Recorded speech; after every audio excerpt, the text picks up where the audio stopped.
The Casa das Arvores project, located in São Paulo's countryside, was designed for a couple and their daughter seeking a better quality of life.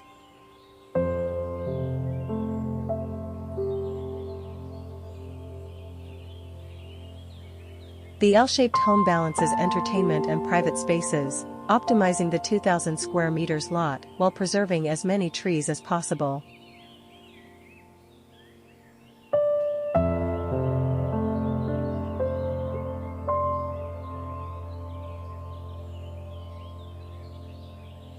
The central entertainment area with a pool serves as a nucleus, receiving sunlight throughout the day.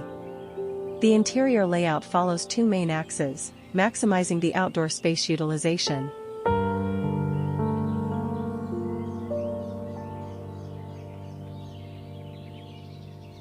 Inspired by Le Corbusier, 5 suites are arranged along a glass corridor, creating a dynamic interplay of light and shadow. Earth tones and a combination of materials contribute to a unique and delicate facade, blending rustic and sophisticated elements.